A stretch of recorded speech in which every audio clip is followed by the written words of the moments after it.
நியாய விலை கடைகளில் மக்களுக்கு சரியான எடையில் பொருள்கள் கிடைக்க வேண்டும் என்ற நல்ல நோக்கத்தோடு அந்த கடைகளில் உள்ள எடை தராசுடன் விற்பனை முனைய கருவியை ப்ளூடூத் மூலம் இணைத்து அந்த நடவடிக்கைகளை தமிழக அரசு மேற்கொண்டு வருகிறது. இந்த நல்ல நடவடிக்கையை தமிழ்நாடு அரசு நியாய விலை கடை பணியாளர் சங்கம் வரவேற்கிறது. ஆனால் இதை செய்வதற்கு அடிப்படையாக 2 விஷயங்களை நிர்வாகம் கவனிக்க வேண்டும். ஒன்று, சரியான எடையில் பொருள்கள் கடைகளுக்கு வழங்கப்பட்டால்தான் பொதுமக்களுக்கு சரியான எடையில் வழங்க முடியும். ஆனால் சரியான எடையில் பொருள்களை கடைகளுக்கு வழங்காமல் இந்த முறையை அமுல்படுத்தினால் பணியாளர்களுக்கும் மக்களுக்கும் பிரச்சனைகள் தோன்றும். எனவே ரேஷன் கடைகளுக்கு பொருள்களை கொண்டு வந்து அங்கே உள்ள எடை தராசு மூலம் ப்ளூடூத் மூலம் இணைத்து சரியான எடையில் பொருள்களை வழங்க வேண்டும். இரண்டாவதாக, எல்லா கடைகளுக்கும் எடையாளர் நியமனம் உடனடியாக செய்யப்பட வேண்டும்.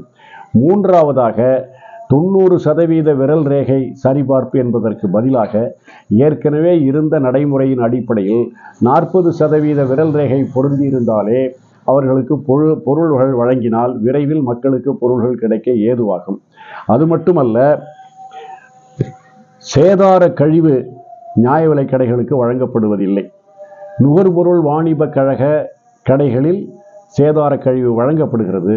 ஆனால் கூட்டுறவுத்துறை நடத்தக்கூடிய சுமார் 30,000க்கும் மேற்பட்ட நியாய விலை கடைகளுக்கு சேதார கழிவு வழங்கப்படுவதில்லை. ஆனால் அகில இந்திய அளவில் ஆய்வு செய்த ஆய்வு அதிகாரிகள் ரூபாய் 2,000 கோடி ரூபாய் அதற்கென ஒதுக்கப்பட்டுள்ளதாக தெரிவித்துள்ளார்கள். ஆகவே சேதார கழிவை ஒதுக்கியும் அந்த தொகை பணியாளர்களுக்கு வழங்கப்படாமல் இருந்து வருவது வருந்துதற்குரிய விஷயமாகும். எல்லாவற்றுக்கும் மேலாக நியாயமான கோரிக்கைகளுக்கு வேண்டுகோள் விடுத்த திருச்சி மாவட்ட கூட்டுறவுத்துறை அமராவதி சூப்பர் மார்க்கெட் பணியாளர் ஃபாத்திமா அவர்கள் மீது மகன் மீது பொய் கஞ்சா வழக்கு போடப்பட்டுள்ளது. இதற்கெல்லாம் நியாயம் கேட்ட பணியாளர் சங்க நிர்வாகிகளை பொய் பாலியல் வழக்குகளில் சிக்க வைத்துள்ளார்கள்.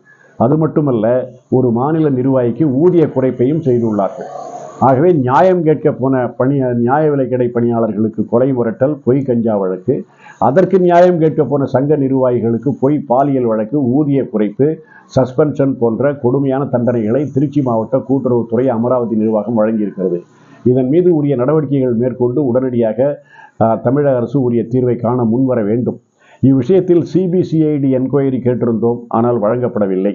அதே சமயத்தில் 2 நாட்களுக்கு முன்பு உண்ணாவிரத போராட்டம் நடந்து கொண்டிருக்கிற போது அந்த போராட்டத்தில் பங்கேற்ற அந்த பணியாளருக்கு காவல்துறையினர் மிரட்டல் விடுத்துள்ளனர். அவருடைய மகன் மீதும் மிரட்டல் விடுத்துள்ளனர். ஆகவே குதிரையை கீழே தள்ளியதும் இல்லாமல் குழி பறித்து புதைக்க நினைப்பது போன்ற நடவடிக்கைகள் தான் நடைபெற்று வருகின்றன. எனவே உடனடியாக இந்த விஷயத்தில் தமிழக அரசு தலையிட்டு சிபிஐ என்கொயரி போடுவதற்கான உத்தரவுகளை பிறப்பிக்க வேண்டும் என கேட்டுக்கொள்கிறோம்.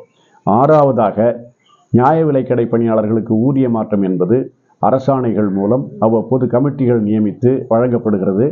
அவர்களுக்கு அரசு பணியாளர்களைப் போல எல்லா படிகளும் ஊதிய உயர்களும் அகவிலை படிகளும் வழங்கப்பட்டு வருகின்றன.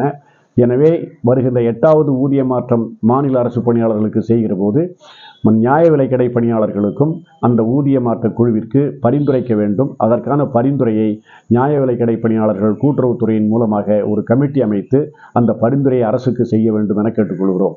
இந்த 6 அம்ச கோரிக்கைகளை வலியுறுத்தி வருகிற 7ஆம் தேதி ஜூலை மாதம் மாநிலம் முழுவதும் அனைத்து மாவட்ட ஆட்சித்தலைவர் அலுவலகங்களிலும் ஒட்டுமொத்த சிறுவிடுப்பு எடுத்துக்கொண்டு காத்திருப்பு போராட்டம் நடத்த சங்கம் முடிவு செய்துள்ளது.